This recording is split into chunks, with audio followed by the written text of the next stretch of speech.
रुक जाओ, वो रेस्टोरेंट हम गरीबों के लिए नहीं है अभी, वहाँ सिर्फ अमीर लोग जाते हैं। एक बार मेरे कपड़े तो देखो, रोड पर कटोरा पकड़कर भीख मांगने वाली भिखारन लग रही हूँ।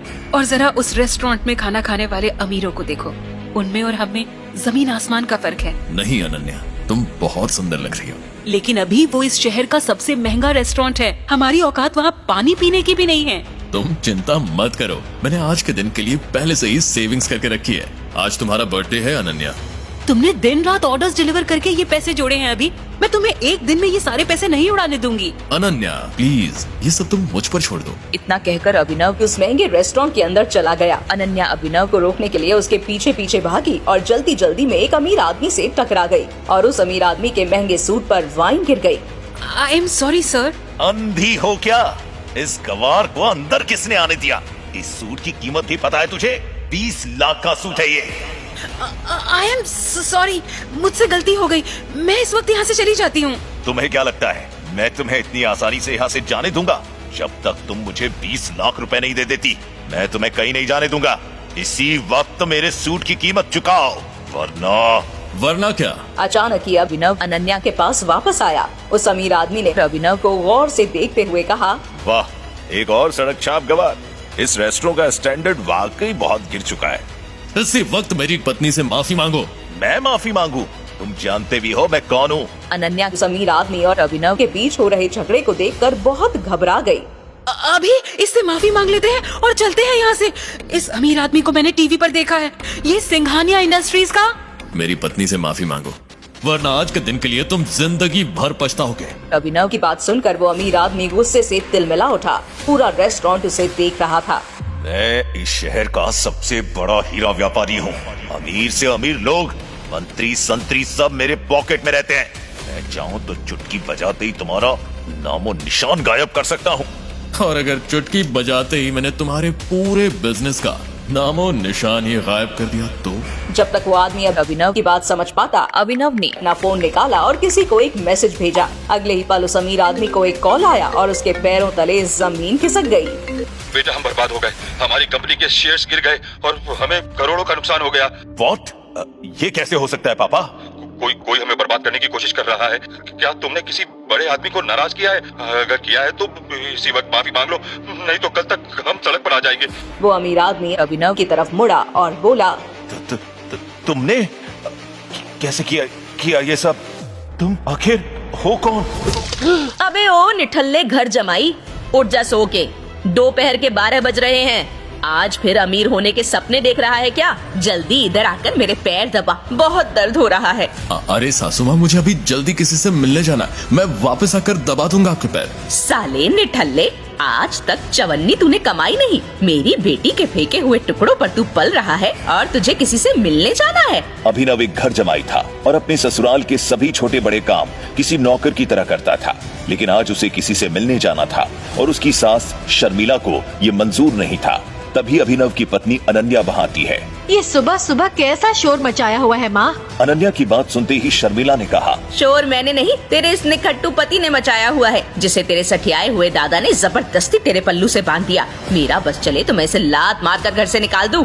शर्मिला की बात सुनकर अनन्या अभिनव से कहती है, अभिनव, तुम्हें जहाँ भी जाना है पहले मम्मी का काम करके ही जाना। अनन्या, मैं नहीं रुक सकता, मुझे अभी जाना ही होगा, सॉरी। इतना कहकर अभिनव वहाँ से निकल जाता है और ये देखकर शर्मिला का गुस्सा 7वें आसमान को छू जाता है। वापस आने दो इस हरामखोर को। आज इसको जंगली कुत्तों के पिंजरे में न छोड़ दिया तो मेरा नाम भी शर्मिला नहीं। अब कैसे बचेगा अभिनव अपनी सास के गुस्से से? क्या अभिनव की आज शामत आने वाली है? क्या होगा आगे? अभिनव मुंबई शहर की सबसे बड़ी 5 स्टार होटल सफायर में पहुंच गया, लेकिन वहां भी उसका स्वागत कुछ ठीक नहीं होता। अबे ओ फटीचर, जेब में चवन्नी नहीं और आ गया 5 स्टार होटल में खाना खाने। यहाँ का एक गिलास पानी खरीदने में भी तेरा घर चले जाएगा, समझा? अभिनव की चप्पल घिसी हुई, शर्ट फटी हुई थी। वो होटल के अंदर जाना चाहता था, लेकिन होटल के गार्ड्स उसकी परछाई को भी होटल पर पड़ने नहीं देना चाहते थे। तभी अभिनव कुछ ऐसा कहता है जिसे सुनकर वहाँ खड़े सभी लोग ठहाके मारकर हंसने लगते हैं। मैं यहाँ इस होटल के मालिक अकरम से मिलने आया हूँ। क्या कहा बे तूने? सारे शक्ल देखी है अपनी भिखारी।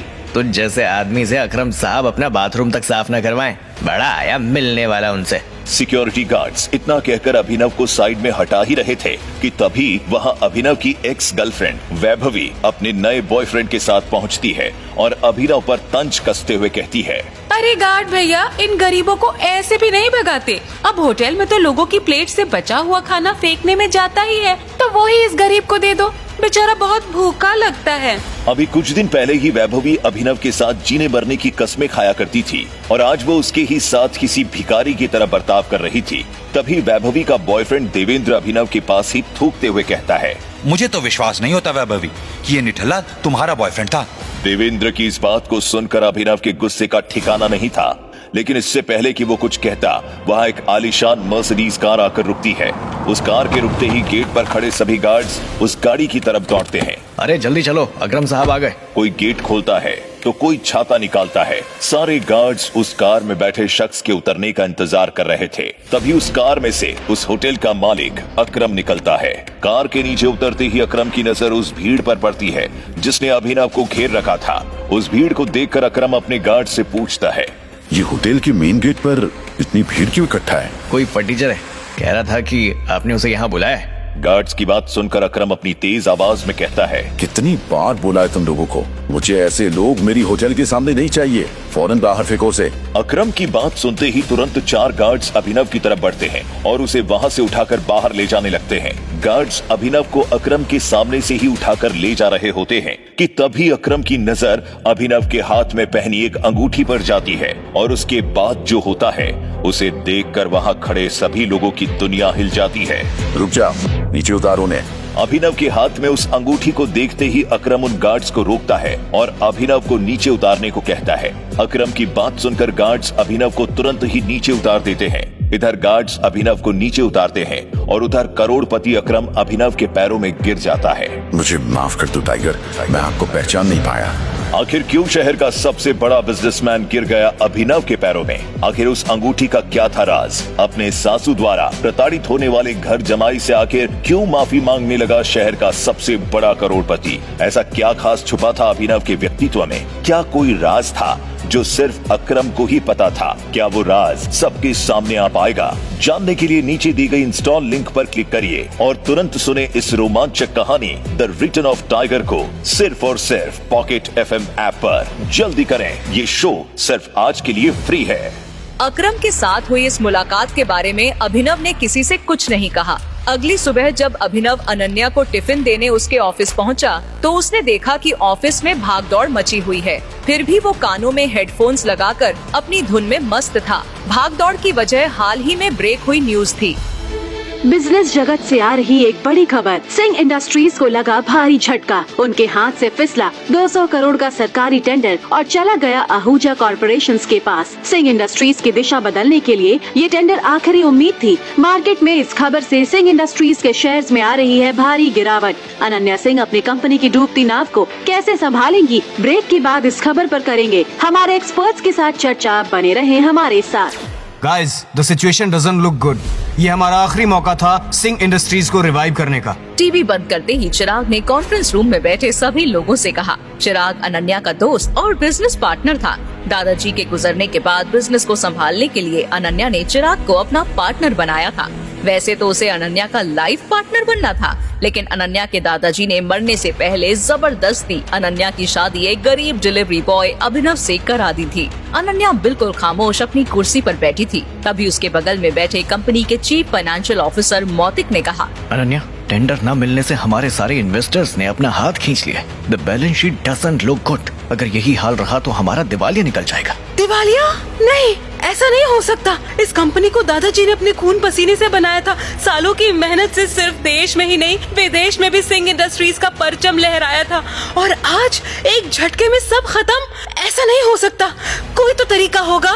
अनन्या बेटे, तुम्हारे दादाजी के समय पर हमारे कुछ पुराने एसोसिएट्स थे और हमने उनके देहांत के बाद चिराग के इंस्ट्रक्शंस पर उनके साथ डील करना बंद कर दिया था। अगर हम उनसे मर्जर की बात करें तो हमें ओ रवि काका, नॉट अगेन। आज के न्यूज के बाद कोई हमसे मर्जर नहीं करेगा। That's not an option. Mautik, let's see your plan. Chirag ने रवि काका की बात खत्म होने के पहले ही काट दी। रविकांत देसाई उर्फ रवि काका अनिका के दादाजी के पुराने वफादार थे और उन्होंने अनन्या के दादाजी के साथ मिलकर सिंह इंडस्ट्रीज को दुनिया भर में फैलाया था।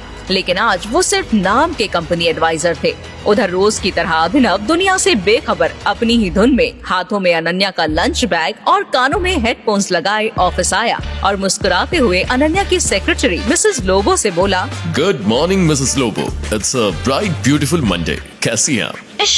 अभिनव ने अपने कानों से हेडफोन्स निकाले और चारों तरफ देखते हुए मिसेस लोबो से धीरे से कहा, ये आज ऑफिस में इतनी मनहूसियत क्यों चाहिए? ओह गॉड, तो नौकरों की तरह सिर्फ घर का काम ही करता रहता है या कभी न्यूज व्यूज भी देखता है?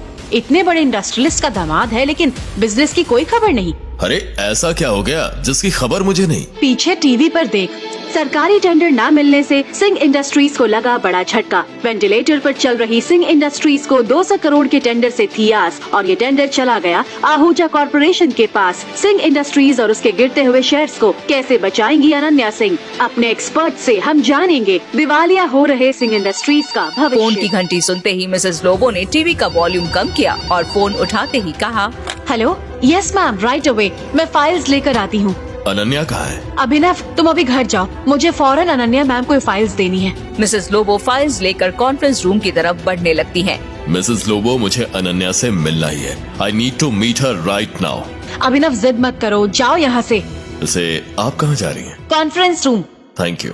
ये कहते ही अभिनव कॉन्फ्रेंस रूम की तरफ दौड़ पड़ता है। अभिनव रुको, वहाँ मत जाओ। जीसस क्राइस्ट, ये लड़का आज मुझे नौकरी से निकलवाएगा। अभिनव गोली की रफ्तार से कॉन्फ्रेंस रूम के अंदर घुस गया और उसने अनन्या की तरफ देखकर कहा, अनन्या, मुझे तुमसे इस क्राइसिस के बारे में जरूरी बात करनी है। अभिनव को इस तरह देखकर सभी लोग हैरान हो जाते हैं। सबको बखूबी पता था कि अभिनव सिंह परिवार का एक नाकारा घर जमाई है। तभी गुस्से में अनन्या ने तमतमाते हुए अभिनव से कहा, अभिनव, गेट आउट, अभी नहीं।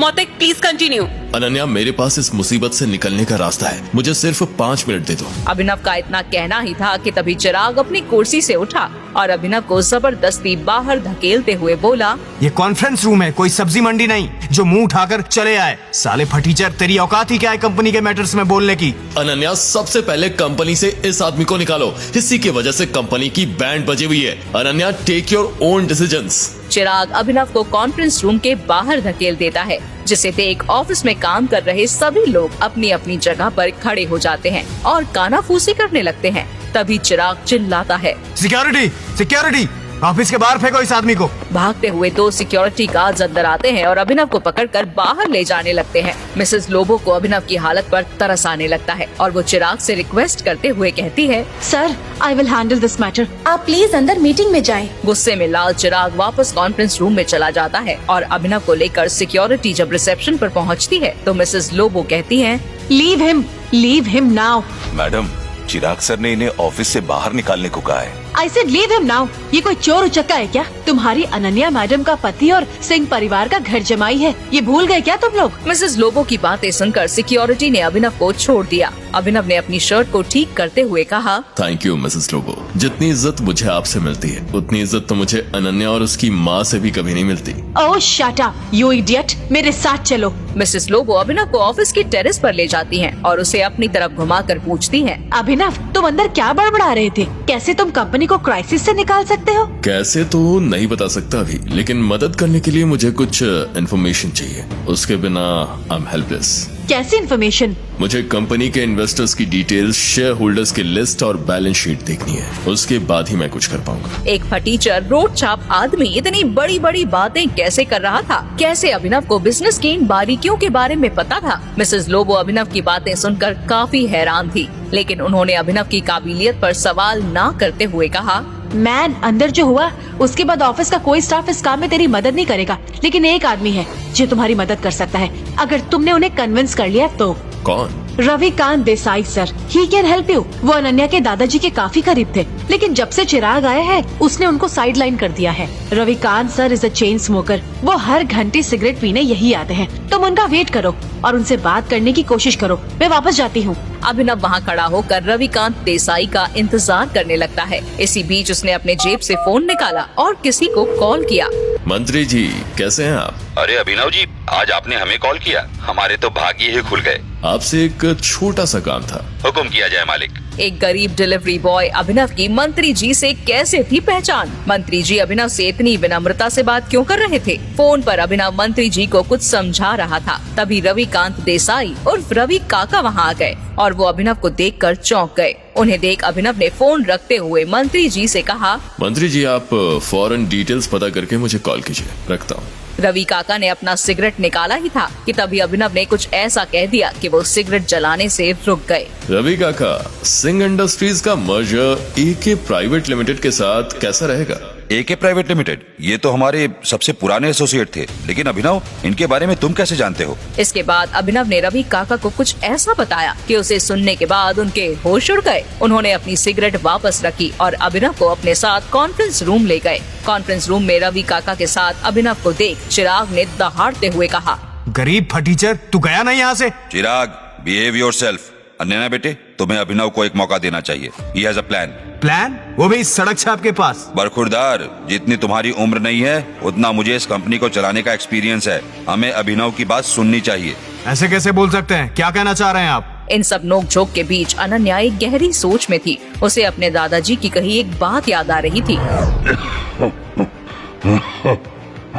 अनन्या बेटे, अभिनव तुम्हारे लिए एक अच्छा जीवन साथी है और हमेशा याद रखना, जब तुम पर या सिंह इंडस्ट्रीज पर कोई मुसीबत आएगी तो अभिनव ही तुम्हें उससे बाहर निकालेगा।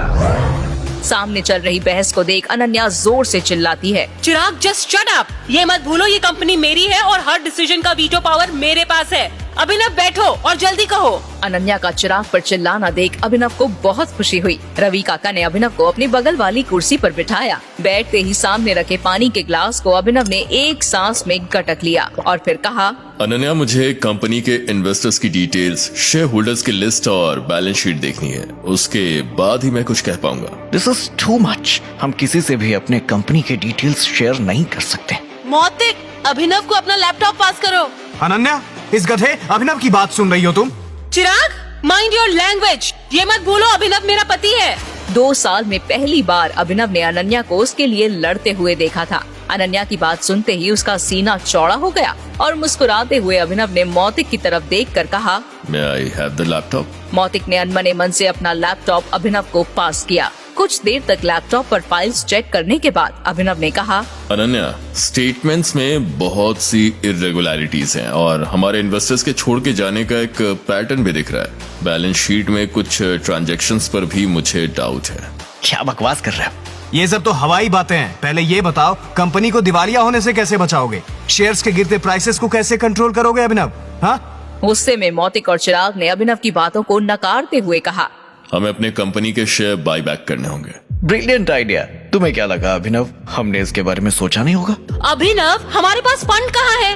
एक minute, let me make a call. इतना कहते ही अभिनव ने अपने फोन से एक नंबर मिलाया और उसके बाद जो उसने फोन पर कहा उसे सुनकर अनन्या के साथ सबके होश उड़ गए। चिराग और मौतिक की आंखें फटी की फटी रह गईं। मिस्टर अकरम, मेरी बात ध्यान से सुनिए। एके प्राइवेट लिमिटेड से सिंह इंडस्ट्रीज को 500 करोड़ तुरंत ट्रांसफर कीजिए। दूसरी बात, एके प्राइवेट लिमिटेड और सिंह इंडस्ट्रीज के बीच मर्जर की अनाउंसमेंट कर दीजिए और हाँ, आहूजा कॉर्पोरेशन के सारे शेयर्स खरीद लीजिए जल्दी। रवि काका अभिनव की बातें सुनकर मुस्कुरा रहे थे, लेकिन अनन्या अभिनव की इतनी बड़ी बड़ी बातें सुनकर हैरान थी। उसे यकीन ही नहीं हो रहा था कि उसका घर जमाई पति इतनी बड़ी कंपनी के मालिक से बात कर उसकी सिंह इंडस्ट्रीज का मर्जर करवा रहा था। अनन्या ने अभिनव से कहा, अभिनव, कौन हो तुम?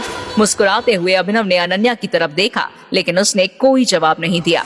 क्या अनन्या को मिलेगा अभिनव से अपने सवाल का जवाब? आखिर क्या राज छुपा है अभिनव की असलियत के पीछे? मिस्टर अकरम जैसे बड़े बिजनेसमैन से अभिनव का क्या है रिश्ता? पाई पाई के लिए तरसने वाले अभिनव ने कैसे दिवालिया हो रही सिंह इंडस्ट्रीज को दिलाए 500 करोड़ रुपए? एक फटीचर घर जमाई ने आखिर कैसे करा दी एके प्राइवेट लिमिटेड जैसे बड़े कंपनी से सिंह इंडस्ट्रीज का मर्जर? क्या सिंह इंडस्ट्रीज की बर्बादी और सरकारी टेंडर न मिलने के पीछे चिराग और मौतिक की है कोई साजिश? मंत्री जी से अभिनव ने क्या पता करने को कहा था? इन सभी सवालों के जवाब जानने के लिए इंस्टॉल बटन पर क्लिक करके तुरंत डाउनलोड करें पॉकेट FM और सुनिए जबरदस्त कहानी द रिटर्न ऑफ टाइगर, बिल्कुल मुफ्त।